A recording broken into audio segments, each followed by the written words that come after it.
Welcome to another episode of Conversations with Coleman. My guest today is Ben Shapiro. Most of you will be familiar with Ben. Ben's a writer, political commentator, co-founder of the Daily Wire, and host of The Ben Shapiro Show. Ben has a new book out called Lions and Scavengers, which is the topic of today's conversation. So without further ado, Ben Shapiro.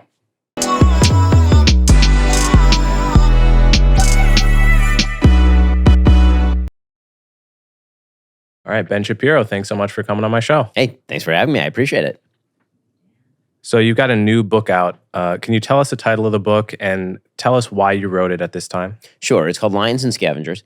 The basic premise of the book is that we are breaking down as a civilization into people who wish to build, who wish to create social fabric, who wish to innovate and risk take and defend the civilization, and people who are predominantly driven by envy, who want to rip away all those systems, tear them down to the ground. They don't really care what comes next. A coalition of people who disagree internally with each other about nearly everything except that fundamental desire to destroy all of those systems. And what drove this book, unlike most of the books that I've written, I think it's my 12th, most of the books that I've written kind of starts with an idea, and then I develop that idea over time, and then I sit and I read and I research, and the writing takes anywhere from a couple of months to even, on the short end, like 3-4 weeks. This one was almost written contemporaneously with events happening. And so the seedbed of this one was a trip that I took to London, or rather Oxford, in November of 2023. So it was about a month and a half after the October 7th attacks, and I was supposed to debate at Oxford University about this. And my security told me, you can't stay in London. It's too unsafe. There'd been a march the weekend before with some 300,000 people marching across, London Bridge in favor of Hamas. And so I stayed about an hour outside of London. And then I went to Oxford University, and it was probably the most fraught kind of personal safety situation that I've been in, certainly in a long time. It was very close quarters. There were people there who were clearly very, very angry, kind of borderline violent in their mien. And it occurred to me that many of those people who really despised Israel and also despised America, despised the very institution that they were attending. And many of them were at Oxford, but they believe that Oxford is sort of the tip of the spear of a civilization that is historically exploitative and oppressive and terrible. And so what the hell has gone wrong? And that was kind of the thought that kept flashing through my head. What has gone wrong here? That in the aftermath of the worst terrorist attack on Jews since World War II, they have hundreds of thousands of people of a wide variety of sort of key perspectives agglomerating together in order to attack the civilization. And that was kind of the root of where the book came from. So a lot of people, I imagine, in those protests would defend themselves by saying, we were really just protesting what we viewed as an overzealous bombing with too many civilian casualties. So what would you say to that? What I'd say to that is that many of these protests started literally before Israel began actually retaliating. I mean, put aside the fact that I think that is a wildly wrong view of the facts, given the fact that Israel has been actually extraordinarily meticulous in the pursuit of an incredibly difficult urban war situation. I mean, obviously, I've spent a lot of time over in Israel. I've been to their air bases. I've seen how they actually perform drone attacks. For example, I've met with an enormous number of wounded soldiers, people who are literally wounded because they are going house to house. Israel had complete air superiority in the Gaza Strip. If Israel had wished to reduce the entire place to rubble with the people inside the rubble, they certainly could have done so, and they did not. They decided on a very meticulous and slow war plan that has resulted in the death of hundreds of Israeli soldiers on the ground and the wounding of multiple thousand others. And so, put aside the fact that people might just get the facts wrong and be overzealous. Some of those people surely are. But the kind of ringleaders of these movements, the people who know better, what they're really protesting against is not what's going on in the Gaza Strip. Because why queers for Palestine? Right? What exactly is the thing that is being upheld? And there are human rights violations all over the place. If what you believe is a human rights violation is taking place in Gaza, there's plenty happening everywhere. Why specifically this cause, and why this very bizarre melange of people who disagree with each other? I mean, again, the joke of Queers for Palestine is that if you are queer and in Palestine, you are dead. You are not living. I think it was it the comic Judy Goldberg who had the joke, what are Queers for Palestine's pronouns? Were. Yeah, exactly. And so that is sort of a mystery until you understand that it has nothing to do with Palestine or the Gaza Strip. That what it really has to do with is this generalized view that the world is split between oppressors and oppressed, between the marginalized and the centered, and that anybody who is successful, any nation that's successful, any civilization that's successful must have necessarily exploited someone else, oppressed someone else, turned somebody else into a victim. And the only solution to that is to just rip things down. And it almost doesn't matter what comes in the wake. The important thing is that you gain back your humanity by ripping this down. I mean, I quote Frantz Fanon pretty extensively in the book to this effect. You can at least make the case for Fanon that the Algerian occupation by the French was pretty brutal. But the fact that you had Jean-Paul Sartre, who was writing the introduction to his book, saying we might want to import this into France. In fact, the only way to expiate our guilt is for Western civilization to import this idea into our own borders. That's just suicidal.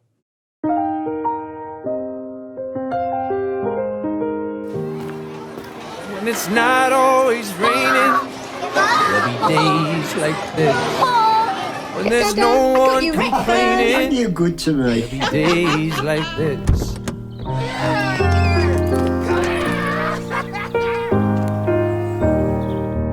My mama This told way is me way faster. there'll be days like this. Okay, so lions and scavengers, is this a coded way of saying right and left, or No. are there lions on the left and scavengers on the right as well? I mean, I think that there can be lions and scavengers, within the human heart, meaning that one of the things I say in the book is that every single person can decide in the morning to wake up and be a proactive part of their own life, make good decisions, not root themselves in envy, root themselves in a belief that they can actually do a dutiful and useful thing in the world. That's the lion mentality. Or you can be a scavenger, waking up in the morning, looking at your problems, blaming shadowy forces in society for it, and then trying to rip down those institutions. So it can even be reduced to the individual level. But when we're talking about the political, one of the things that I strenuously avoided in the book were the terms right and left. And what you'll see if you read the book is I'm not sure that I refer to the right, if it maybe a little bit and maybe once. The left, I think I refer to once, but it's certainly not a stark division. There are certainly people who would consider themselves politically right-leaning, people who vote Republican, who are enmeshed in a grievance culture against the United States, against the civilization, who believe that their personal grievances are the result of systems that need to be torn down without providing evidence that that's, in fact, the case.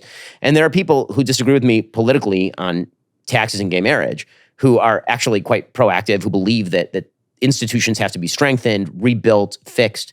And so I really do not think that it is purely a political thing. I think that grievance culture tends to adhere more closely to left-wing ideology, but I certainly think that there's a part of the new populist right that is horseshoed around to join this.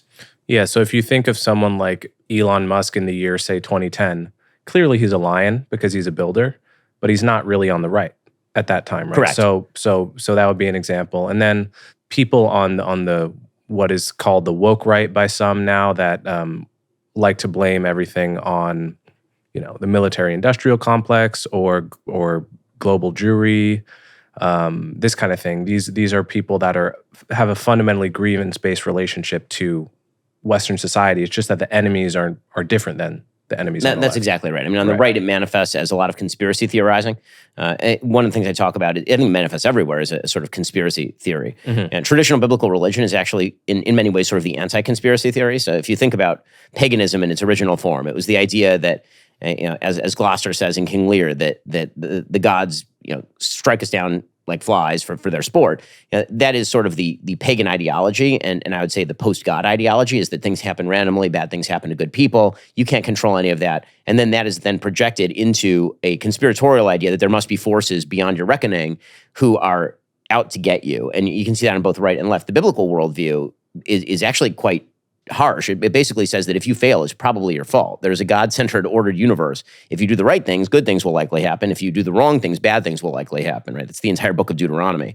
And so the movement away from kind of personal responsibility and duty, that results in this very conspiratorial view of society in which, again, shadowy forces are out there and they're manipulating you. And if you don't understand that, it's because you now have almost a Marxist false consciousness that has to be opened up. You need to be black-pilled. You need to be awoken to the problems in society that you never spotted before. It turns out maybe America was on the wrong side of World War II. Maybe the moon landing never happened, because the normal kind of response to this nonsense is to say, well, America seems like pretty awesome.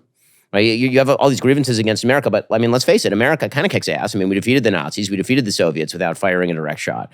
We have created the single most prosperous era in the history of humanity with the broadest spread of wealth in the history of humanity. Like, we're kind of great. And so the answer to that from both sides is no, you're totally misapprehending history. For one side, it's the 1619 project. And then, as some folks at Free Press have written, for others, it's the 1939 project. Right. So can you be aligned without being religious, or do you have to be grounded in a biblical or otherwise monotheistic morality? So you absolutely can be aligned without being religious. I think that the behavior itself is predicated on certain assumptions that are religious in nature. But I think that most lions don't actually go around thinking about their philosophy, right? This is something that I make clear in the book. I think that most lions don't sit around thinking about what are kind of the roots of what they think. Most people don't, generally speaking.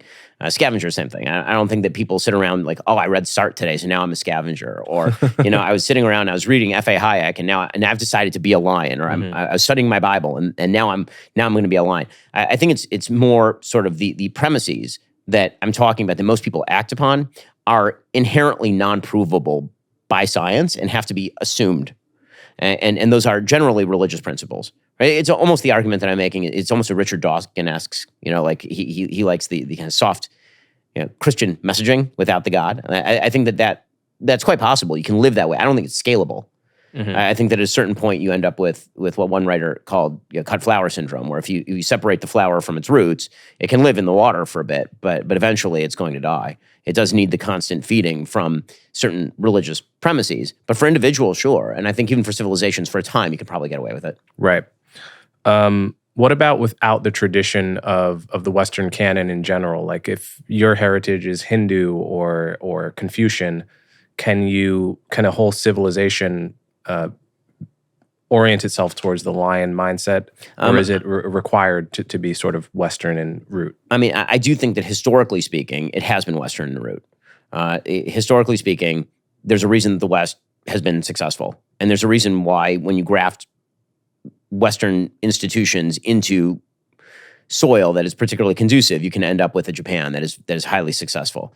I think that to pretend that it kind of arises everywhere equally would be to be historically inaccurate. Mm-hmm. So I'd be open to a counter, but right. I don't see a tremendous historical counter.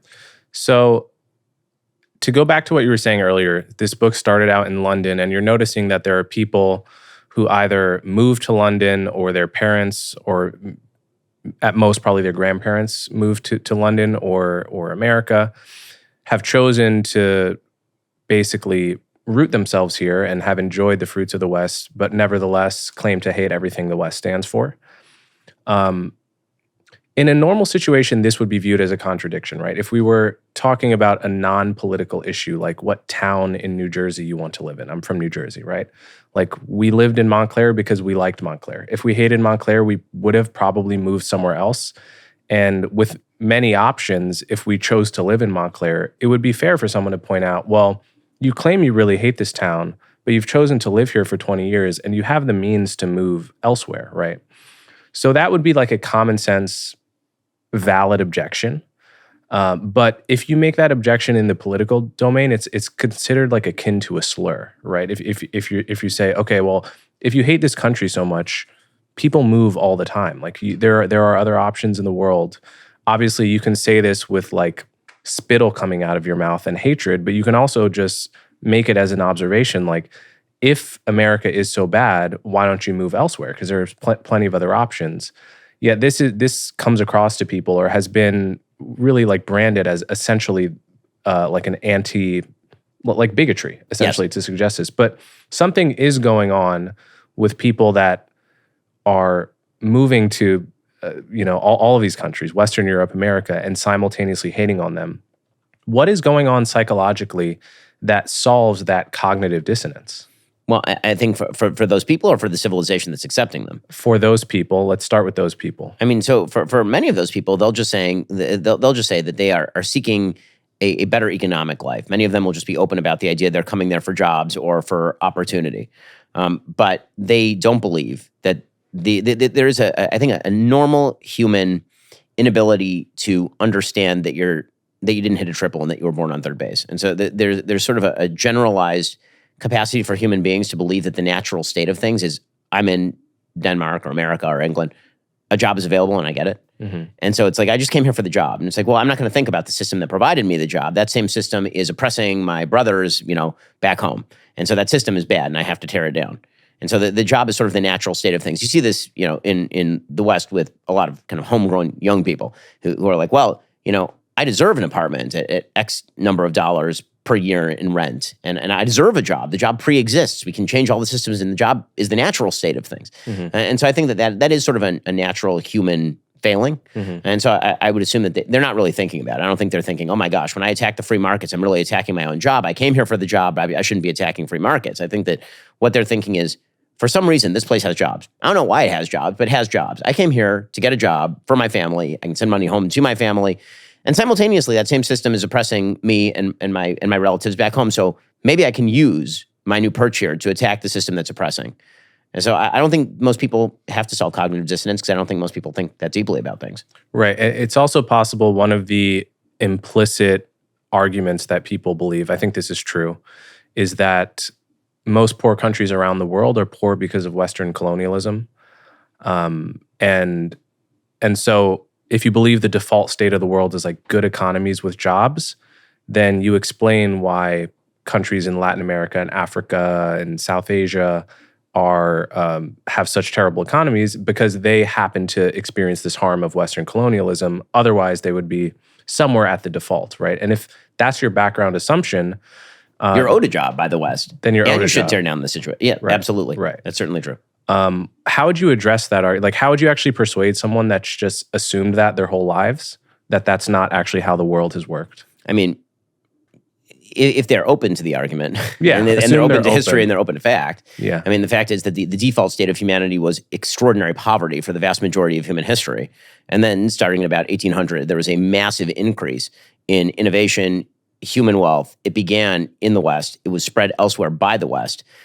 Countries that have institutions that work in terms of private property and free markets, those were institutions that were largely grafted on by European countries through the process of colonialism. I mean, the attempt to treat colonialism as a pure evil without any sort of upsides at all is ignorant. India is a democracy because of British colonialism.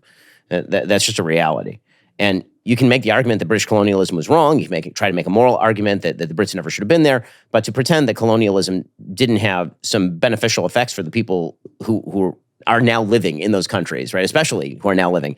At the time, the people who were there were feeling the upside and the downside. Now, colonialism has ended. And so what you're really now feeling is mostly the upside because the idea is those people are no longer there. So you're going to have to answer why British colonialism is responsible for whatever failings you're experiencing in a former British colony. Algeria is going to have to explain why 50 years after the French left, Algeria is still an impoverished mess. Mm-hmm. Is that because of French colonialism? They would say it's the legacy. Well, I mean, and that's always the easiest argument, but the question is going to be, how do you fix it? Mm-hmm. So how do you fix it? Are you going to go attack France? Like, what exactly is the... Let's assume for a second that that's even true. Okay, I don't think it's true, but let's assume that's true. Let's assume that it's all the legacy of history and bad things happening in the past. What is your mechanism for self-correcting? Now, again, this is where the false diagnosis ends with a sort of bad medicine. If the false diagnosis is the West is responsible for all these problems, then the medicine is that we should basically sack the West and take all their stuff, right? But that obviously is why the diagnosis is wrong.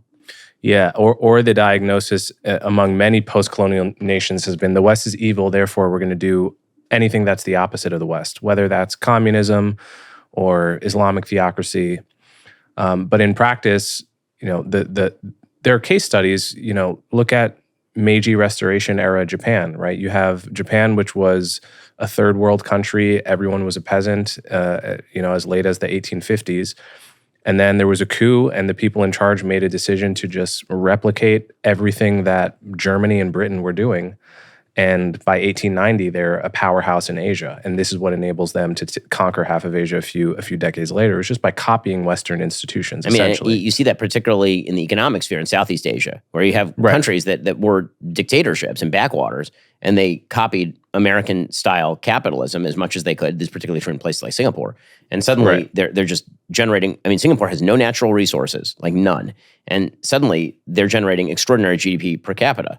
Well, that's not for no reason. I mean, that's because if you, just as in real life for individuals, if you find people who are successful and then you actually mimic what they do to become successful, you are likely to become more successful.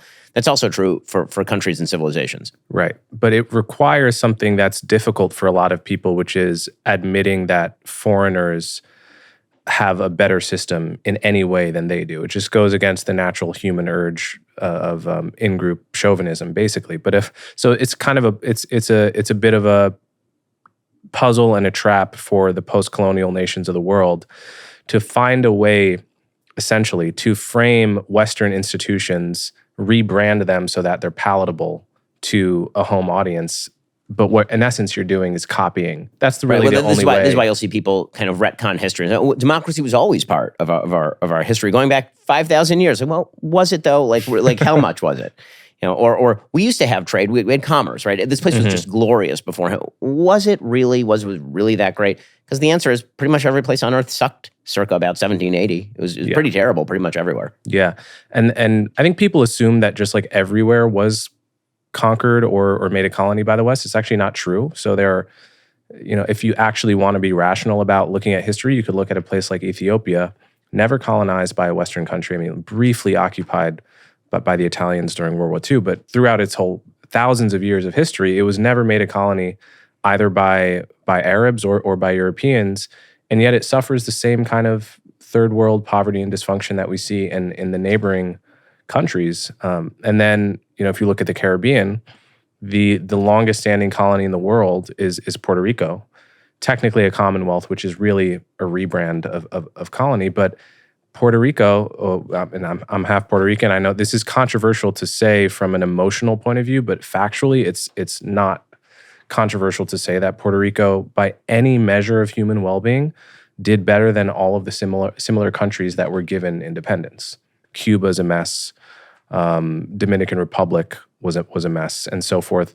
Haiti is certainly. Haiti goes without saying. So the picture, if you actually look at it and detach what I understand the humiliation of having foreigners come into your country, and foreigners that are more advanced than you technologically, and having to absorb the humiliation that your people, that you've thought of as the greatest, actually aren't. Right? I mean, this is an incredibly difficult thing for most human beings to take in.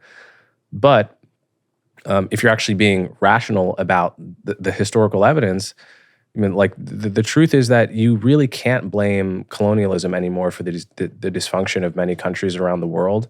And you're not actually doing any favors to people in those countries by giving them the easy out, because no one is coming to save those countries, really. I mean, there's foreign aid we could talk about, but no one is coming to save those countries systematically except from within.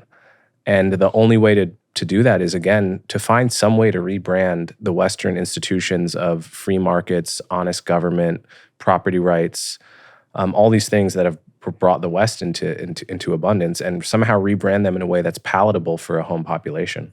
And I think that you see certain countries that do try to do that. Again, I have no objection to people kind of doing a bit of myth-making in order to get the institutions. Exactly. Yeah. If that's what it requires to make people's lives better and to get those institutions put in place, that's all right. I mean, we can live with that. Yeah. But I think that what we cannot live with is the idea that the institutions themselves, things like free markets and constitutional republicanism and those sorts of things, are inherently bad and responsible for all the world's ills, because that's just a load of crap. Tell me about your move from California to Florida. So I lived my entire life in California, with the exception of 3 years at Harvard Law. And then it just got worse and worse in terms of the sort of living situation. I mean, we lived in a fairly decent area. When we went out in the mornings to take our kids to school, we'd go out on the street. There'd be people with needles in their arms literally lying in the gutter.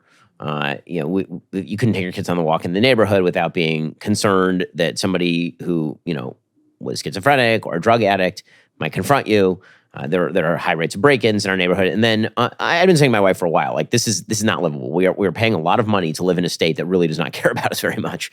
And so one of the things, I mean, one factor in that actually was that I wanted to get a concealed carry permit. I get a lot of death threats. I have 24/7 security. I've had 24/7 security effectively for the last 10 years or so. So my kids, I don't think my kids have ever known a time when we didn't have 24/7 security, because my oldest is 11. And I went to the LAPD station because you have to apply for a CCW in LA. And they said, make sure that you bring all your death threats. I'm like, okay, you asked for it. So I walked in, used it with like a 5-inch binder that was just filled with death threats.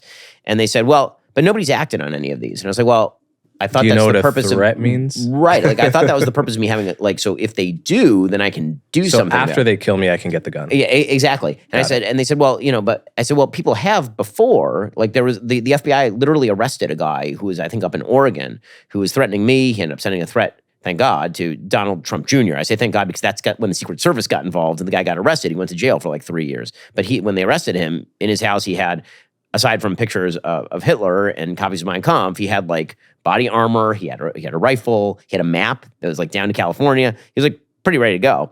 And so I said this to the LAP. I said, yeah, right, but the FBI caught him. Like, okay, now I'm just in like a Kafka novel. Like, this is ridiculous. Like, so if you threaten me, I can't do anything because it's just a threat. And if I tell you that there was a person who legitimately was going to try to kill me and my family, you tell me it's okay because he got caught. So what exactly is the hole in the system where I can get a gun so that if somebody comes to my house, I can shoot them like that, or I'm out with my kids and confronted, I can defend myself. So all of that kind of came to a head in 2020 with the multiple whammy of COVID, which was psychotic in California. I mean, totally crazy. You could not go to the beach. Yeah, I remember, you couldn't go to I remember we drove past like Mulholland overpass, like the overlook on Mulholland, and they blocked off the overlook, which was literally just like a turnout on Mulholland Drive. Like people were going to go up there and just start having COVID orgies up on Mulholland Drive. You can take your kids to the park. So it was that. And then I think the breaking point for my wife was when they were like, but if you're rioting, it's fine. Because then the riots broke out. They burned half of Melrose. And we could hear the helicopters over our house, again, in not a terrible area of the valley. And they were hitting the Foot Locker, and people were hitting the CVS. And my wife was like, okay, we might be able to visit Florida now. And so we moved to Florida, and Florida has been much better. Florida does not tolerate this sort of bullshit. I mean, Florida, the Governor DeSantis has made clear that if you are driving a car and rioters surround you and you are concerned that they're going to stop you and do harm to you, you should keep driving. And guess what? Rioters don't surround people in cars anymore because that would be a very stupid move. And it turns out that I don't even need a CCW. It turns out it's a constitutional carry state. So I did get a CCW in Florida, so did my wife. And we go shooting regularly, and she's better than I am. But that's been helpful. There is a sort of more free and open atmosphere in Florida, despite the fact that obviously the politics are very different. But I have a lot of Democrat friends in Florida, and they don't feel as though it's like, oh my God, we're living in a fascist state here in Florida. You actually can have more open conversations in Florida than you could culturally in California. I'm not worried that there's going to be a use of anti-discrimination law to remove nonprofit status from my kid's school. That was something that I was deeply worried about in California. I thought that was the next step of sort of the anti-discrimination revolution. It was a religious school? Yeah, I sent my kids to an Orthodox Jewish day school. Right. So also Florida has universal school vouchers, which means that they're subsidizing religious education in the state of Florida, which meant that my sisters could move, which was great. So we went from being us, my parents in LA, to us, my parents, my wife's parents, two of my sisters and their kids, all in like a 1.5 mile radius in Florida. So that's quite wonderful. So what is your view on sexual libertinism and its relation to civilizational decay? So my view on this is that it is one thing to say that there are people who are not going to abide by the statistical norm with regard to sexual behavior. This has been true for literally all of human history. People who feel sexually marginalized by, say, the family structure, by male-female child. It is another thing to say that the sort of quote-unquote patriarchy must be exploded, that the traditional family structure must be laid low, and we have to treat all of this with a certain level of moral relativism, that every family structure is equivalently utilitarian, useful, in sort of traditional religious parlance, moral. That is where things run into headwinds, or that churches themselves need to be destroyed because churches are propagating terrible feeling about the sexually marginalized. And so, people who I label the lechers, and this, of course, does not refer to every single person who is, of an alternative sexual orientation. It's people who really believe that family structure is inherently demeaning, that family structure is inherently an indoctrinative institution, that the churches themselves are promoting a sort of sexual indoctrination that is crippling to the human spirit. When you do that, what you're doing is destroying the fundamental institution for all of human society. And I think that there are a lot of people who have decided to join that movement without actually understanding what it is that they're joining. They think they're arguing for one thing, and actually the leaders of the movement are arguing for something quite different. Again, I think that's true for a lot of these movements. As you mentioned, some of the people who are protesting Gaza think they're protesting Gaza, and some of the people who are protesting Gaza think that they're protesting, the entire West. I think that there are some people who are marching in, trans pride parades, saying that males should play female sports, who they just know somebody who has gender identity disorder, and they feel bad for that person, and they're coming to the wrong conclusion. And then there are some people who are saying, no, the entire male-female binary is wrong, evil, and in a structure that is an evolutionary overhang and needs to be completely laid waste. And that's what I'm talking about when I talk about people who threaten the system. It's one thing to say, we're marginalized, there's a center. There shouldn't be restrictions on our behavior here on the marginalized kind of orbit, but we don't want to destroy the center of gravity. If you destroy the center of gravity, then you get complete anarchy and atomism. And then there are the people who actually want to destroy the center of gravity and create atomism. So what's the mechanism whereby these kind of ideas spreading leads to the decline of a civilization? Is it just birth rate? Is it a birth rate issue primarily, or is it something else? No, I think it's a birth rate issue, but I think it's also a sense of identity itself. So Carl Trueman, who's a philosopher at University of Utah, he has a great book called The Rise and Triumph of the Modern Self. And what he argues is that the traditional way that people in the West, and largely all over the world, considered themselves in relation to the rest of the world, is that your identity was not purely internal. Your identity was a mix of what you feel internally and also how you behave in the world and how people react to you. Right? That what you are is a mix of individual and also communal being. And so that means that you abide by certain rules. You perform certain duties. How you are in the world is what you do in the world, and that's part of you. And gradually, as we have sort of reduced the individual to the feelings that we have inside, we've now demanded that the world conform to our expectations of what it ought to be. And that has some broader scale ramifications. If you believe that if you're a man, you believe that you're a woman and the rest of the world won't mirror your prescriptions, then that means the rest of the world is evil, and it might mean that you're being, quote unquote, erased, and that means that people are actually trying to, quote unquote, genocide you. And that means that you might be justified in doing violence to them. If you take that sort of model and you apply it across the board, I feel that on the inside, I am a brilliant, rich person, and society is not conforming to my internal desires. That means society has done something deeply wrong. You can see how that goes directly to an envious scavenger mentality, because the idea is that society has done me the wrong. It is not that everybody struggles with challenges. It's not that most of those challenges can be addressed by my personal behavior or by coming to some sort of agreement with the people around me. It turns into the systems have to be destroyed because they disagree with the thing that I feel inside. Right. The way someone once put it is that like your identity is a negotiation between what you want to be and what the world will let you be. I think that's right. Which I think in practice is true. But your examples, it seems they're mostly to do with the kind of trans person that would make the maximal kind of demand on his or her social or their social world, but wouldn't necessarily apply to like an average gay or lesbian person that wants to be able to get married and have that stamp of approval and the privileges that come with that. Right? So I do think that it applies with regard to whether the state grants a stamp of approval. So I've never objected to the idea that people should be able to arrange their lives in the way that they want without the government intervening.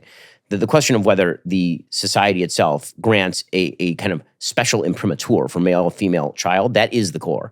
That is the core of all civilization. If you're not granting some special recognition that is the thing that people generally should be aspiring to, it doesn't mean every person is going to achieve that aspiration or is capable of achieving that aspiration or even wants to achieve that aspiration. But if that's not the norm, then you end up with a civilization that does have declining birth rates and people who do not believe it is their duty to get married and have kids, or that it is better morally to actually do their duty and have kids. And this actually does have extraordinary ramifications in societies that are wealthy. So in non-wealthy societies, people get married and have kids or just have a lot of kids because it is actually an economic necessity to have a lot of kids. And what we have seen now over the course of the last century is that as countries get richer, people have fewer kids. Right. And the reason for that is because kids no longer are an economic asset. They're a massive economic drain. They cost a lot of money. They are a giant pain in the ass. Listen, they're wonderful. I have 4 of them. But the only people in America who are having kids these days at above replacement rates are people who feel a religious duty to actually have kids. And in fact, the only country in the West that has above replacement level rates of fertility is Israel. Right? And the reason for that is because there is an actual real norm in Israel that people have lots of kids. And that means that it is embedded in sort of every cultural institution of Israeli society. You can go to Tel Aviv, which is as secular as San Francisco. And it might be gayer than San Francisco. It may. And Tel Aviv, the average number of children per household is 3.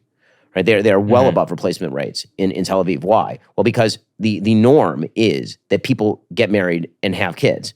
But right? these two things, they seem separate issues, right? Because in Tel Aviv, presumably, the gay population of Tel Aviv, which is substantial, I presume they're not having kids, right? I mean, some are adopting kids, some are artificially inseminating, but using IVF. But yes, I mean the heterosexual majority are having lots of kids. Yes, correct. And that's where you get that replacement rate from. So these two, but I'm saying they can live in coherent harmony so long as you recognize that the societal aspiration should be male-female child. That's but again, what if that it's does not not mean a matter of aspiration but orientation, right? Because if you're gay, you're oriented that way.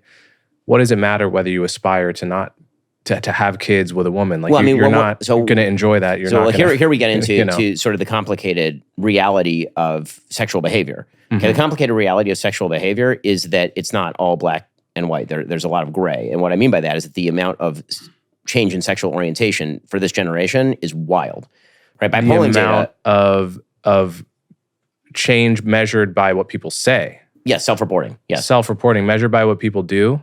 I don't think so. I mean, I agree with you, but think what people, especially for men, sexuality is fairly black and white. I mean, I agree with you on that, and that's what the statistics show. However, the question is, if you have people who are not gay, who are experimenting with these other forms of identity rather than aspiring to man, woman, child and taking up your duty, that does make a difference. If you have 20%, 25% of your population that is now identifying as LGBTQ+, that is going to be a very different society as far as childbearing and rearing than a society that identifies as 2% LGBTQ+.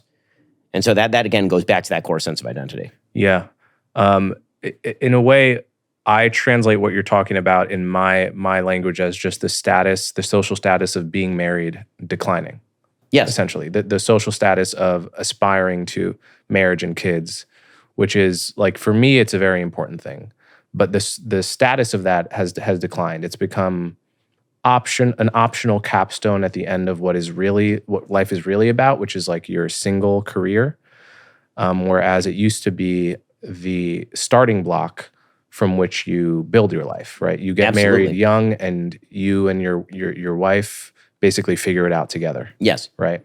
Now it's like, I got to figure it out all before I even think about proposing. Well, what society celebrates and upholds is a thing that more people are going. I mean, if you subsidize the thing, you get more of it. If you don't subsidize the thing, you get less of it, right? And so societal standards do matter in this respect, which is why, for example, again, I've never been in favor of any regulation on consensual sexual activity between adults, but I do believe that if the state has an interest in childbearing and child rearing, then there should be a special status reserved to male-female child. So what would you say to the argument, though, that the societies around the world which go pedal to the metal in that direction, namely like Islamic societies, are by and large not doing better than we are? But there's a huge social norm around marriage and kids and conservative. We're using the wrong measure, right? So, I mean, it depends on what measure we're using. If the problem that we're talking about is fertility rate, I mean, you're saying like the whole package whole. Maybe it's a package, right? Maybe the whole thing. Maybe it's either you're a society that is highly economically advanced with, a lot of rights and no kids, and you're dead within 2 generations, or the alternative is a society that doesn't accept any of those things but has 8 kids a family. And I'm rejecting that. I don't think that's actually true. I think that you can, in fact, have, if not all of it, most of it. I think that Israel being a good example of this, you can have a society that is extraordinarily highly productive, very innovative, rights-based, but also has lots of kids. And that's why I'm using Tel Aviv as the example and not, say, Beit Shemesh, right, which is a very orthodox area where everybody's having 12 kids. Right. Because what I'm saying is that in a society that values children and that values having lots of kids as part of your cultural heritage, and that says that, your life aspiration should be to have lots of kids, and that's a really important thing, and we all orient to it. Now, it's possible that in the West, then one of the reasons possibly that you're seeing this in Israel also is because of the constant sense of threat. Yeah. Meaning that societies that feel that they are under threat want to preserve themselves. Yeah, and I'm sure I've talked to many Jewish friends over the years. There's a sense of my grandparent, they almost exterminated all Jews in the camps. How are we going to let ourselves dwindle as a result? I mean, I'll tell you that in not my wanting to community, have the kids, pregnancy right? rate certainly went up after October 7th. I Yeah. mean, there was a lot of As a families way who of getting decided, back at older people. saying like, there's an obligation to Yeah. make sure that the light is carried forward, and so you have to do that. So how do you recreate that or an equivalently strong force in America where we feel no real threat outside of 9/11? Right. Well, I mean, I think that part of this is us being ignorant about foreign affairs. I mean, the reality is that Americans live free of history. We've been living free of history basically since the end of World War II. Right? We felt an indirect impact of the Cold War, but domestically, not particularly a lot. Our soldiers felt it, obviously, overseas. Our allies felt it.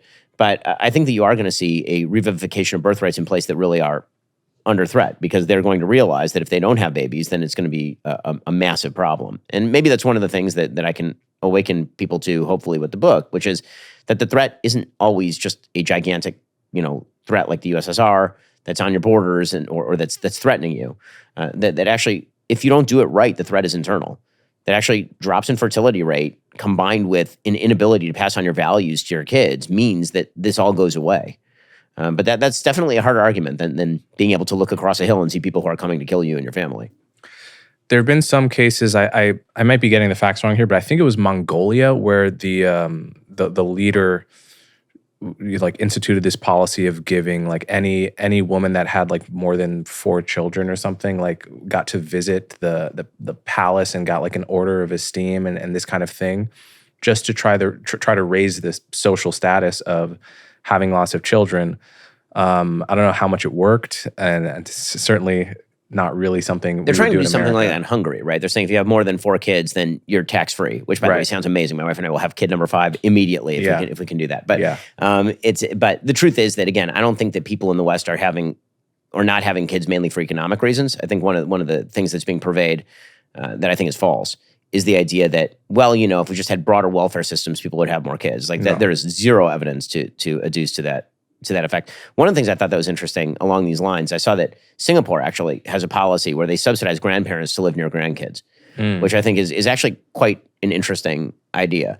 That again, having kids is hard. Having a strong social fabric to support families, to make it easier to have kids, is actually really important. I mean, that's something we've done in our life, and we have both sets of grandparents living within a mile of us.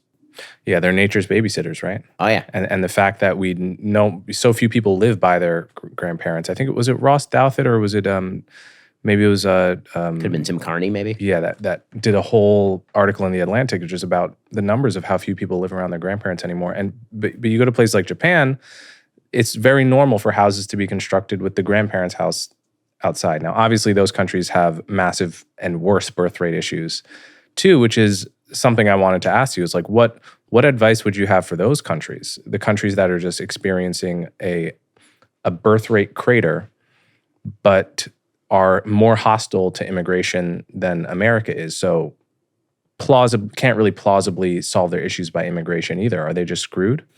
I mean, yes. I mean, you're going to have more babies, or you're going to radically cut your welfare state, or you're going to be screwed. I mean, there really are no third choices. There's no easy way out of that. Either you're going to have to become significantly more austere in your fiscal capacity, or you're going to have more babies, or you're going to have to import people. Those are really the only 3 choices. There's no fourth choice. Introducing the Isabel Brown Show. Conservative media just got a brand new voice that you don't want to miss.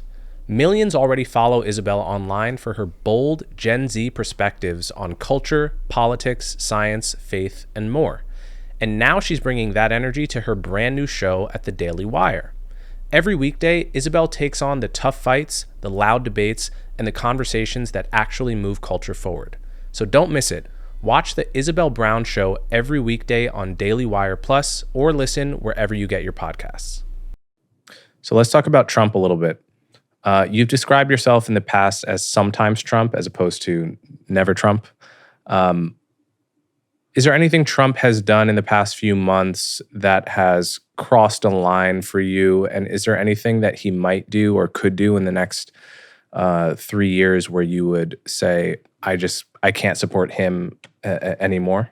I mean, it's kind of a weird thing to be in a position. We only get to support or not support a president, once every 4 years. Mm-hmm. And so what difference does it make whether I support or don't support him, except rhetorically, between elections, right? It's not like every day we have a referendum on the president. Polling numbers don't actually matter, especially for a second-term president. There are things that I've talked about every day on the show that I disapprove of him doing. I've been very critical of his tariff regime. I think that the tariffs are terrible economics. I think that he does not have the emergency powers to do them. I think it's bad foreign policy. I think he's making himself incredibly vulnerable on the basis of what he has done with tariffs, economically speaking, and the great danger to the success of his administration is economic stagnation or recession or depression. I've been somewhat critical of the way that he has used executive power, barring further developments. Removing Mike Pompeo's security team, for example. Those sorts of things seem petty to me. Irresponsible, beyond petty. Yes, right? yes. Given that Iran wants to off kill all these Pompeo, people. yes, agreed. I think that one thing about Trump, the way I've described Trump before, is that Trump is heterodox but responsive. And what I mean is that he pushes up until he hits his limits, and then the limits push back and he adjusts. So people have described this in the markets as taco, right? That it's Trump always chickens out. And I don't think that's right. I think that it's mostly like Trump tries a thing, and if it doesn't work or he hits a wall, then he untries the thing. And I think that you will see that with regard to some of the tariffs. He's already done that a lot with the tariffs. But I think that you're seeing that with regard to his use of the National Guard, for example. So this week, he shifted his rhetoric about where he was going to put the National Guard, right? He said that he was going to first put it in Chicago, and then he ran into a fairly significant legal issue, which is the Posse Comitatus Act. You're really not supposed to use the National Guard to perform state level or local level law enforcement without the activation of the governor of the state as a sort of permission structure.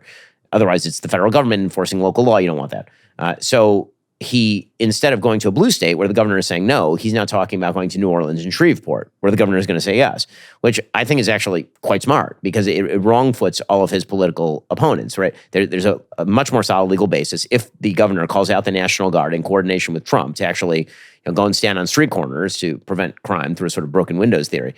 If he does that, then it's going to be very difficult for Democrats to claim he's only doing this in blue states, or he's only doing this because he wants a military takeover of areas he doesn't control. And so I think that that's quite smart. But the best way, the guardrails for Trump have held. I will say that I think that the guardrails over time are bending.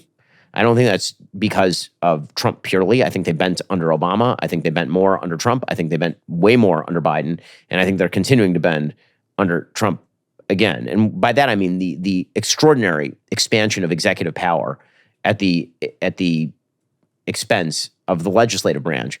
That just continues apace. And it seems to me the only way to solve that, new rules have to be set and need to be agreed to by both sides. My friend Jeremy Boring made a suggestion that I think is quite brilliant, actually. So right now, Republicans hate the filibuster, right? They hate it because it's preventing them from doing the things they want with a pure 53-seat majority in the Senate.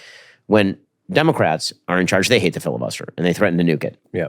And so what you get is this sort of gentleman's agreement not to kill the filibuster, but in every election cycle, the threat of the other side killing the filibuster is the reason you have to get out and vote. The most hilarious thing is that when Democrats don't benefit from the filibuster, they remind everyone of its racial origins, of its racist history.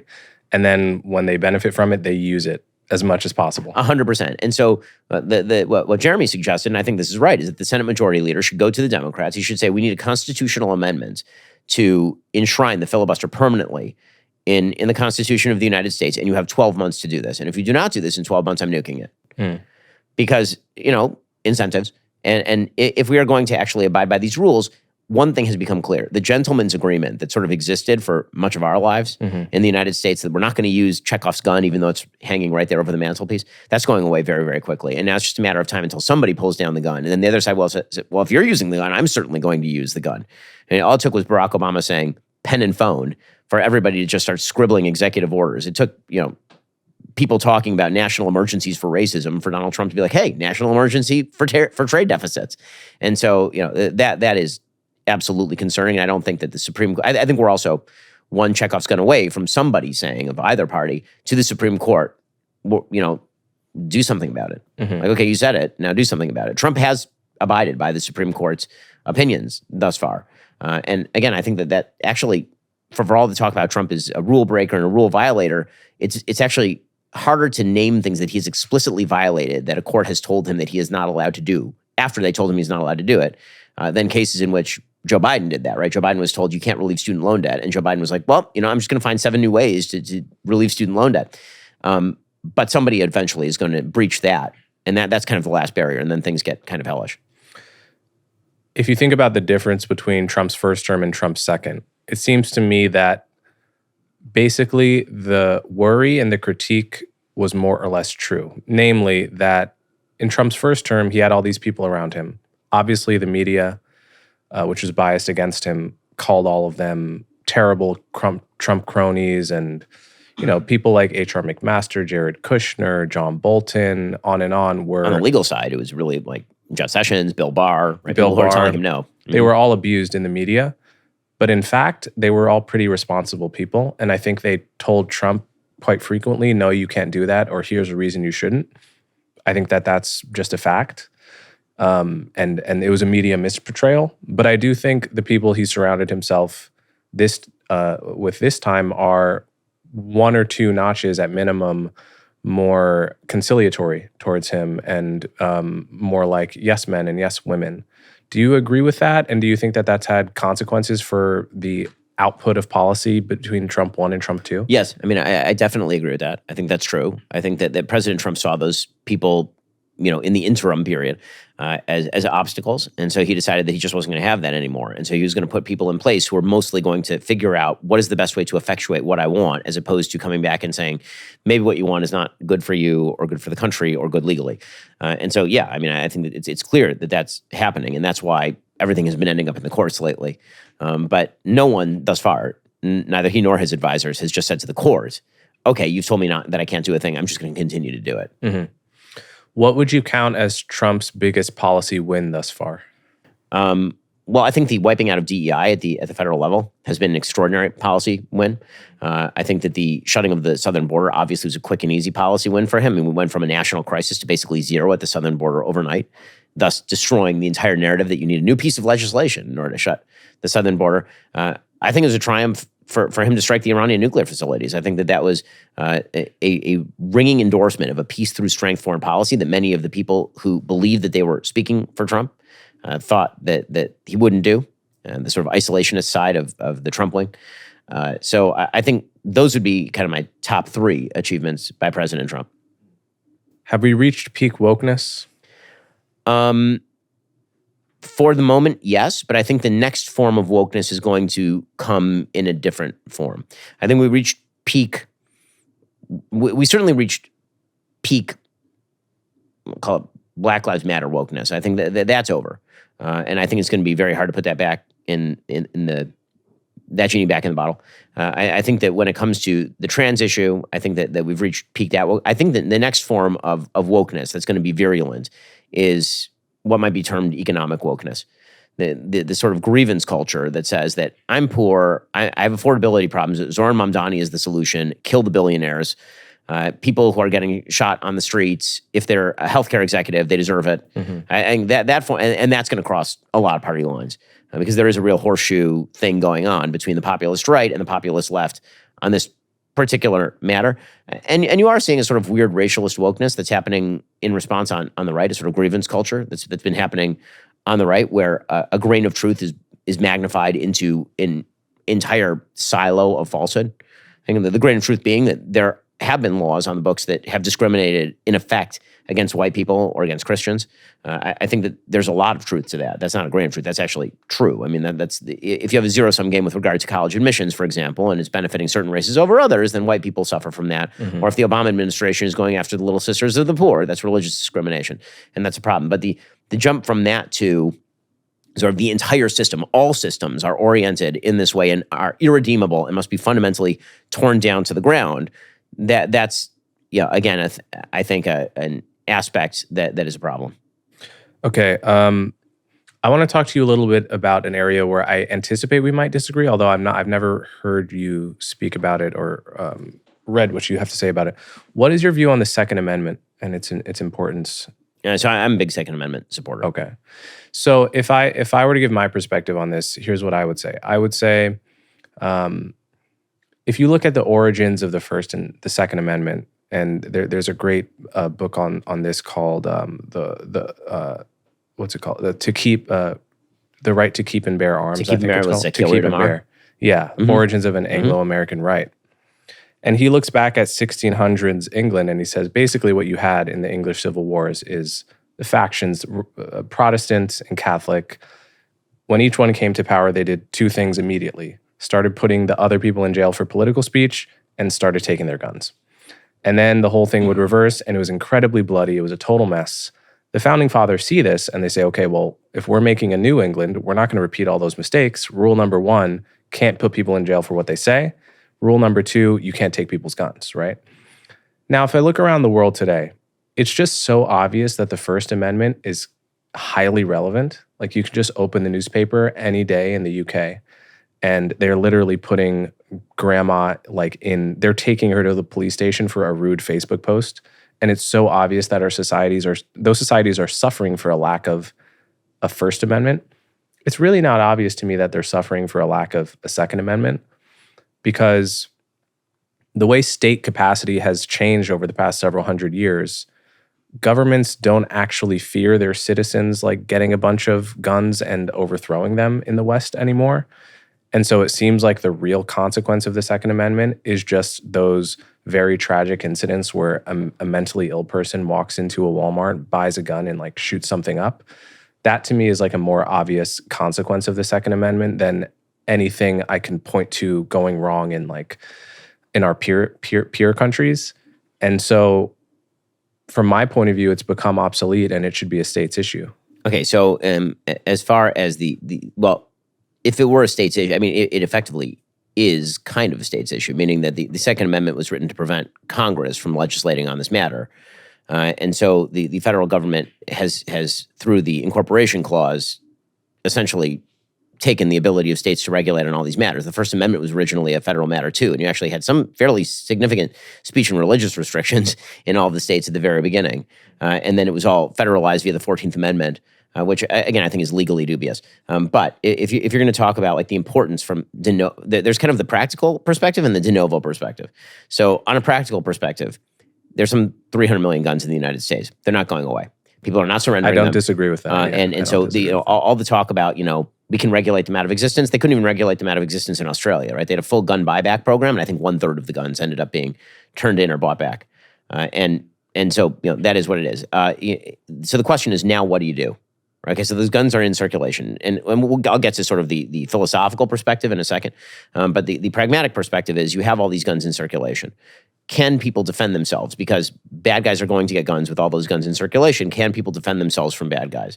This is obviously a very highly relevant issue in my Jewish community, where pretty much everybody in my shul knows how to shoot and carries. Right? We're down in Florida, great state, and so we are all walking around armed virtually all the time, and I'm not worried that any of us are going to shoot each other because none of us are crazy. Should there be restrictions with regard to mental health checks and background checks? Yes. I mean, with regard to if somebody's had a severe mental illness, that person should not be able to buy a gun from a federally licensed firearms dealer, for example. I'm not saying that I want everyone to be equally capable of buying a gun. And then we can get into specific gun policies like the so-called gun show loophole, what that means. Should the government have a giant gun registry? Is that a danger? But on a pragmatic level, it seems to me that the gun control legislation that has been attempted across the country has been overwhelmingly failed. It has not actually succeeded in either stopping mass shootings or even stopping individual acts of murder and violence. The number one correlative between crime and guns is crime, meaning that areas that are low crime and have lots of guns, it ain't the guns. Guns don't shoot themselves. Vermont has extremely high levels of gun ownership and very, very low levels of crime. Chicago has significant gun laws and obviously very, very significant levels of crime. And so, on a pragmatic... They're all illegal guns anyway. Right, exactly. I mean, you can again, so if you start from the premise of these things are already in existence, then the issue almost becomes weirdly moot in the same way that if you acknowledge that the climate is already changing, that this kind of idea that let's just go back to pre-industrialized England and it'll stop all climate change. It's like that's stupid. We're not doing any of that. Right? We can argue over how to mitigate, right? We can't really, and how to adapt, but it's very difficult to argue that we should just eviscerate everything. We don't have a time machine.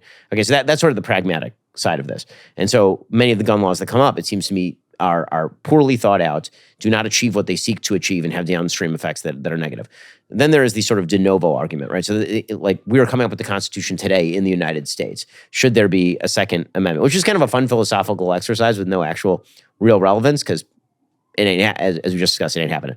The original basis for the Second Amendment is indeed twofold. One is self-defense, like personal self-defense, which is they're bad guys coming over the hill, you want to be able to shoot them.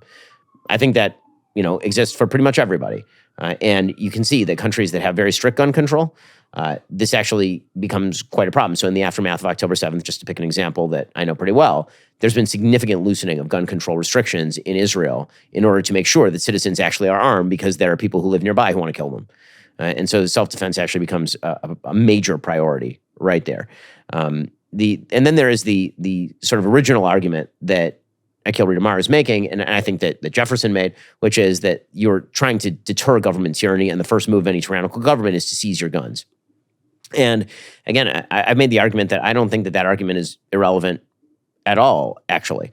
I think that as we in this country start to delegate more and more and more power to the federal government, as we start to have stronger and stronger arguments that end in sort of violent rhetoric, I think you'd be hard-pressed to find a lot of Americans who believe that sometime in the next, say, 5 decades, that there wouldn't be a government that might come to them at night with a gun and ask them to do something or force them to do something that is actually immoral, what we would consider to be unconstitutional. And one of the great deterrents is an armed population for that. When people say, like Joe Biden used to say, well, we'll just send an F-35, we'll just nuke it. Say, well, or maybe what will actually happen is what has typically happened in situations like this, which is a negotiated settlement between an armed population and a government that wishes to cram down its policies on them. Are there any positions that you have that you sense are unpopular with your fans, but you stick to? Sure. Any ones that kind of piss off your audience when you mention them a little bit? There are opinions that I think are, very fraught on the right now. Obviously, I'm extremely pro-Israel. That one's come up a lot in the online space. My audience, they've been with me for 10 years. I don't think that they think any differently, so I don't think that's pissing off my audience. But right. There's certain parts of the right that are pissed. I've taken the position that we ought to keep funding Ukraine in its war against Russia. That was for a time unpopular, and then President Trump came around to the same position. Now it's a more popular position. I continue to maintain an anti-tariff position. It sort of depends on where the president is. If I'm at odds with the president, then the base is very much with the president. And so there's a good shot that I'm crossing the base in certain ways. I've taken on a lot of people who are on theoretically my side of the aisle. Some of those people have crossover with my audience. And so, maybe my audience doesn't like that. Maybe my audience likes their opinion better than mine. But you can't really, the reason I think people listen is because it's an authentic viewpoint. I'm going to tell you what I think. And if you don't like what I think, that's certainly your prerogative. And, you can listen to more than one show, or you can not listen to my show. But I think that the mistake that too many people make is trying to follow wherever the crowd leads, because the crowd can lead you to some pretty bad places. Exhibit A, Candace Owens. So no comment. The Trump-Ukraine topic is interesting because to me, it solidifies the case that Putin really is a dangerous dictator, right? Because what are the odds that 3 of the past 4 U.S. presidents all tried to start off their term being friendly with Vladimir Putin? Bush went on the famous walk with him, and Putin talked about his eyes and saw his soul. Yes, and talked about the little cross that his mother gave him or whatever. And by the end of Bush's term, Bush was like, this guy's a freaking maniac. Well, he invaded Georgia, yeah. Yeah. Obama tries to start out with the reset button and that whole thing. By the end of Obama's term, Obama thinks he's a maniac.